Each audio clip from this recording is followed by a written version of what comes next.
네, 여러분 반갑습니다. 긴 방학을 마치고 이렇게 다시 여러분들 뵙게 돼서 너무 기쁘고요. 또 오늘 보니까 또 새로운 얼굴들이 또 있어서 너무 반갑습니다. 사실 어제 저녁에 이제 한 11시, 12시쯤 잠이 들었는데 한 10번은 깬 것 같습니다. 그러면서 딱 눈을 떠보면 1시간 지나가 있고 또 다시 딱 자다가 또 눈을 뜨면 30분 지나가 있고 그렇습니다. 이 여러분하고 만나는 이 시간이 저에게는 많이 기대가 되는 시간이기도 하고 또 많이 긴장된 시간이기도 하고 돼서 너무 반갑고 제 마음에 한 가지 소원이 있는데 늘 말씀드리지만 보통 교회들은요 여자들이 신앙에 열심히 많아요. 그래서 기도의 자리에 가면 늘 여자들이 모입니다. 화요일날, 수요, 금요일날 보면 늘 여자들이 열심히 기도하는데 우리 할렐루야 교회는 우리 아버지들이 기도하는 교회다. 이런 아주 중요한 좋은 전통을 우리 할렐루야 교회 우리 자녀 세대들에게 물려주고 싶은 그런 하나님이 주신 꿈이 있어요. 그래서 여러분들 적어도 우리가 이제 이번 가을 학기는 매월 첫 번째 토요일은 우리 아버지들이 기도하는 날이다. 교회가 또 우리의 삶이 누군가의 기도를 통해서 우리의 삶이 또 보호되고 하나님의 은혜가 임하게 되는 거거든요.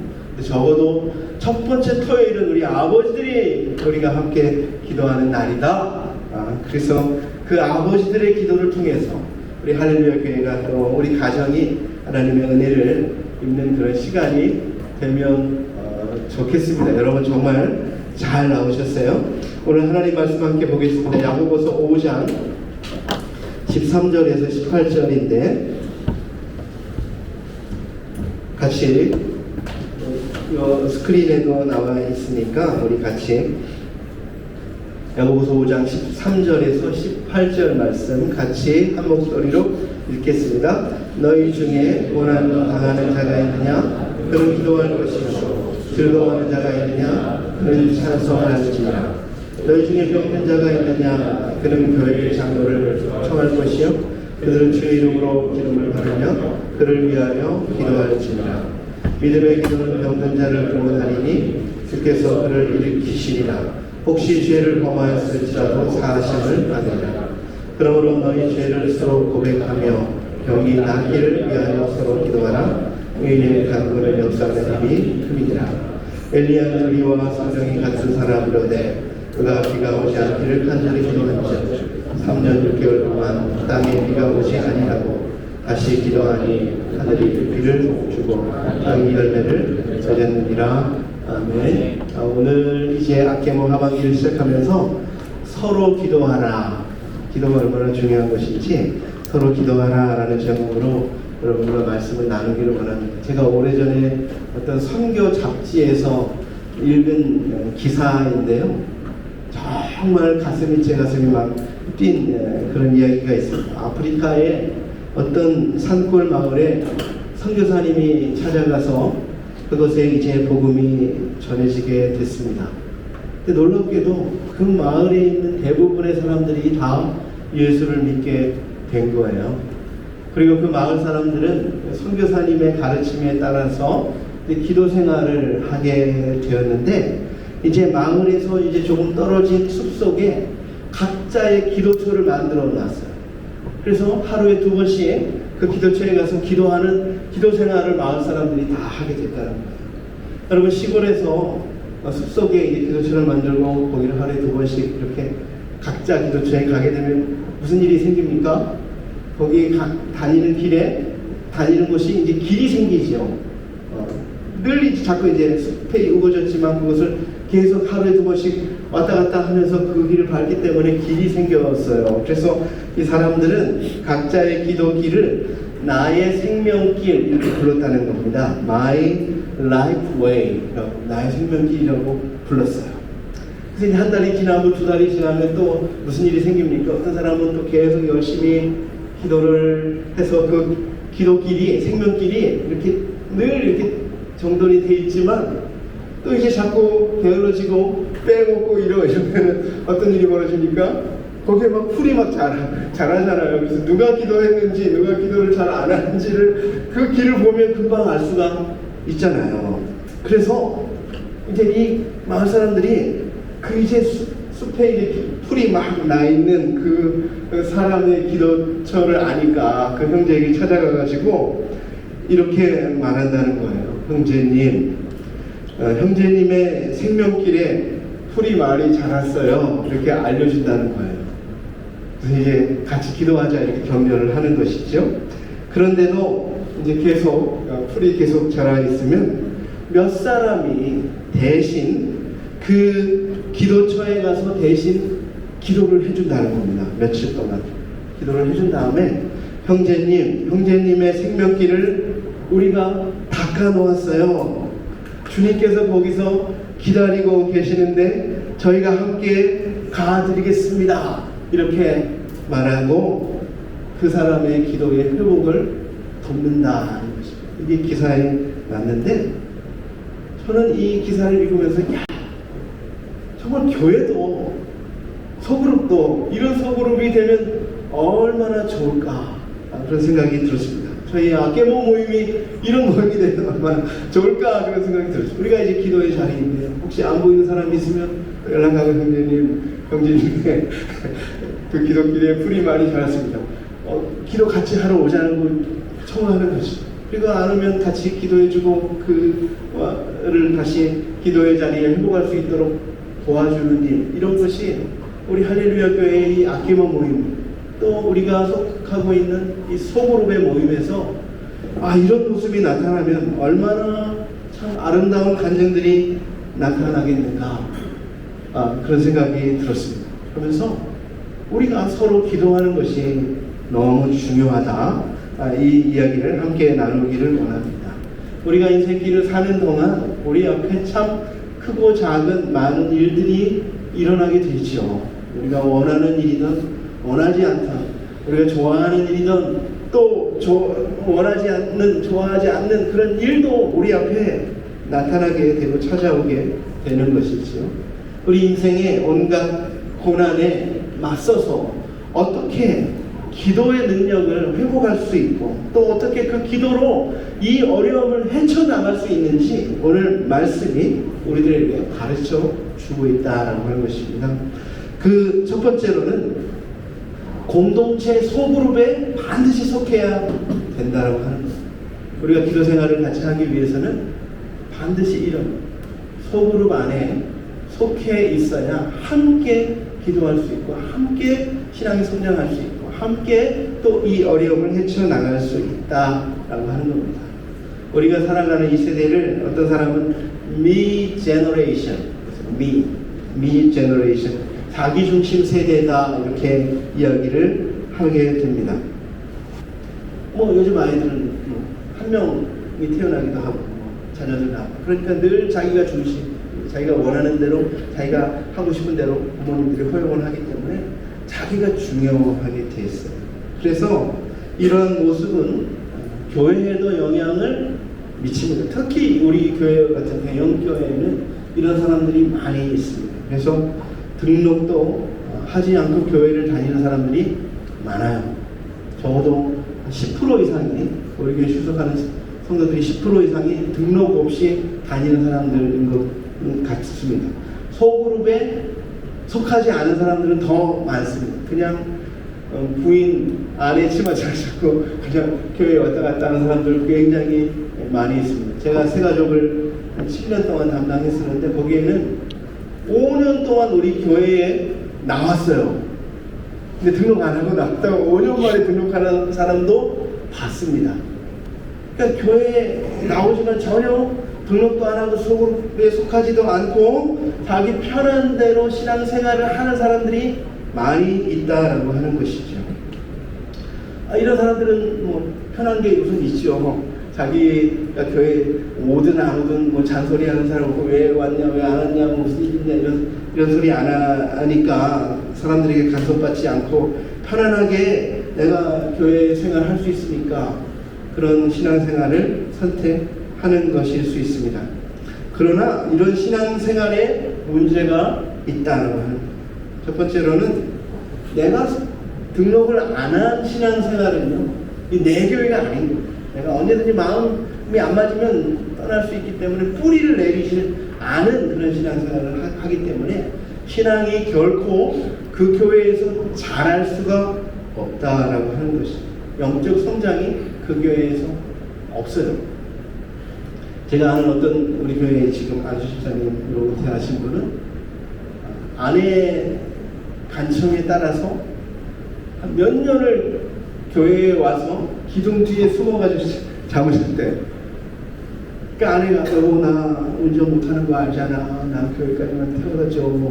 그래서 이제 또 아내를 걱정하고 사랑하니까 또 주말 아침에 아내를 교회에서 태워다 주고 주차장에 앉아가지고 차에서 자고 있었던 거예요. 그러니까 추운데 왜 거기 와 있으면 그냥 교회 안에만 들어가 있지. 근데 교회 안에 이 여기저기 카페 돌면서 이러다가 그러지 말고 그냥 교회 예배당에 들어와서 있어. 그래가지고 기둥 뒤에서 몇 년을 그렇게 와서 그냥 잤대요. 쭈그리고 기둥 뒤에서 안 보이는 데서. 그러다가 어느 날 또 하나님 은혜 가운데 귀가 열리고 이제 말씀이 들어와서 이제 그거를 신앙생활을 등록하고 신앙생활을 시작하고 이제 안수 집사님이 되시고 안수 집사님으로 은퇴하신 분이 계신데 교회 안에 우선 소그룹 안에 등록하고 공동체 안에 소속이 되어야 우리의 신앙이 견고하게 영적 성장이 자랄 수 있다라고 하는 것입니다. 두 번째로는 이런 신앙생활은요, 관계 맺는 공동체가 없기 때문에 아무런 내가 신앙의 영향을 다른 사람에게 미칠 수가 없다라고 하는 것입니다. 하나님이 우리를 부르실 때는 나만을 위해서 부르시지 않았다라고 하는 것입니다. 에베소서 2장 10절에 보면 우리가 잘 아는 말씀입니다. 우리는 그가 지으신 바라 그리스도 예수 안에서 선한 일을 위하여 지으심을 받았으니, 그랬습니다.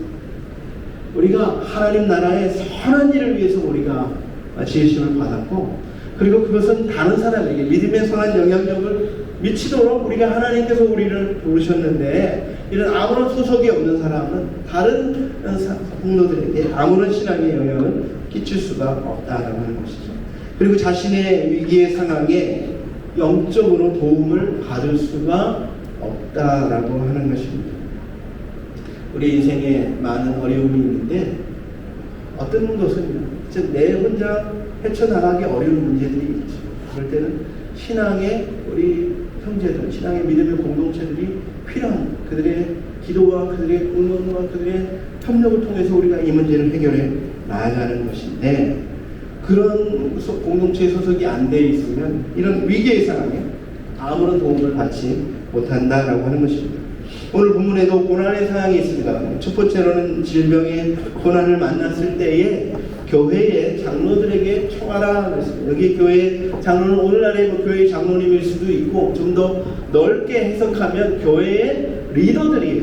리더들, 장로님들 리더고 목사님들 리더고 소그룹의 사랑방의 장도 리더고, 그 리더들에게 기도를 청하라는, 어려움을 함께 나누고 기도해야 된다는 것이죠. 그런데 내가 속해 있는 소그룹이 없다면 누구를 찾아갈 수가 있겠습니까? 그래서 우리가 아무데도 속해 있지 않는 것은 자유가 아닌 거예요. 내가 마음대로 그냥 가고 싶을 때 가고 싶지 않을 때 가지 않겠다, 이게 아닌 거예요. 아무데도 소속되어 있지 않은 것은 우리 신앙의 방황인 것이다. 방황. 그래서 결코 신앙이 성장할 수가 없다라고 하는 것이죠. 여러분, 가정도 사실은 완전한 가정은 없어요. 다 부족함이 있고 약함이 있죠. 교회도 마찬가지입니다. 교회 안에도 부족함이 있고 연약함이 있어요. 그렇다고 해서 가정이 완벽하지 않다고 나는 가정 없는 삶을 살겠다, 그런 것과 똑같은 거예요. 교회에 나는 아무 소속하지 않고 신앙생활 하겠다 같은 것이죠. 그래서 우리는 교회 안에, 소그룹에, 믿음의 공동체 안에 속해 있는 것이 우리의 신앙생활에 너무도 유익하다라고 하는 것입니다. 그런 의미에서 이 아버지들의 기도 모임에 오신 여러분들은 정말 선택을 잘 하신 거예요. 바로 믿음의 우리 아버지들이 함께 삶을 나누고 함께 기도할 수 있는 이 자리에 오신 여러분들 정말 좋은 선택을 잘 하셨습니다. 이것을 통해서 여러분의 신앙이 먼저 견고하게 세워지게 될 것이고, 여러분을 통해서 여러분의 가정이 새로워지게 될 것이고, 또 우리 할렐루야 교회가 또 새로워지게 될 줄로 믿습니다. 두 번째로는 공동체에 대한 신뢰가 있어야 우리가 함께 기도할 수 있다고 하는 것입니다. 우리 교회 공동체는 세상의 공동체와 다른 한 가지 특징이 있는데, 교회 공동체를 뭐라고 말하냐면 고백 공동체다 이렇게 말을 합니다. 예수님께서 마태복음 16장에 보면 제자들에게 너희들은 나를 누구라 하냐 이렇게 제자들에게 물어봤을 때에 베드로가 이렇게 고백합니다. 주는 그리스도시여 살아계신 하나님의 아들이십니다 라는 믿음의 고백을 하게 되죠. 예수님이 그리스도 메시아이십니다. 그리고 예수님은 살아계신 하나님의 아들, 하나님과 똑같은 존재이십니다 라는 고백을 통해서 예수님께서 그 베드로의 고백 위에 교회를 세워주셨습니다. 내가 이 반석 위에 내 교회를 세우리니 음부의 권세가 이기지 못하리라. 교회 공동체는 우리가 모두가 다 이것을 고백하는 공동체, 예수님이 우리를 구원하실 메시아이십니다라고 하는 것을 우리가 고백하는 것이고, 또한 예수님이 하나님과 동일한 신성을 가지신 그런 하나님의 신성을 가지신 분이십니다 라는 것을 고백한 것 위에 교회가 세워지게 교회가 세워졌습니다. 또 우리가 어떤 교회를 선택하게 될 때에 우리 교회는 무엇을 믿는가, 이것을 정확하게 알아보고 신앙생활하는 것 굉장히 중요합니다. 우리 교회는 뭘 믿습니까? 이것을 우리가 예배 시간에 날마다 고백하죠. 그걸 뭐라고 합니까? 신앙 고백이라고 하죠. 사도들이 가르쳐 주신 신앙 고백. 그래서 나는 믿습니다 이렇게 시작하는 거예요. 나는 믿습니다. 전능하사 천지를 창조하신 하나님 아버지를 나는 믿습니다.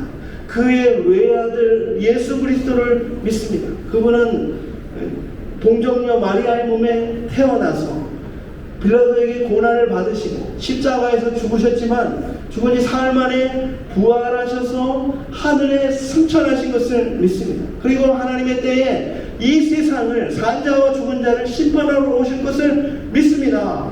교회에 전 우주적인 교회가 함께 소통하는 것을 믿습니다. 성령을 믿습니다. 죽은 자가 다시 사는 부활을 믿습니다. 영생을 믿습니다. 죄 사함을 믿습니다. 이것을 우리가 함께 고백하잖아요. 우리가 그것을 믿고 그것을 고백하는 믿음의 공동체로 함께 모인 것이, 그 고백이 굉장히 우리에게는 중요하기 때문에 매번 예배 시작할 때마다 우리가 이 믿음의 고백을 하고 우리는 이것을 믿습니다 하고 예배를 드리는 신앙의 공동체인 것을 확인하게 되는 것이죠. 또한 우리 소그룹 안에서도 고백이 중요한데, 이 소그룹 안에서의 고백은 어떤 고백이냐면 바로 삶의 고백, 이게 있어야 된다고 하는 것입니다.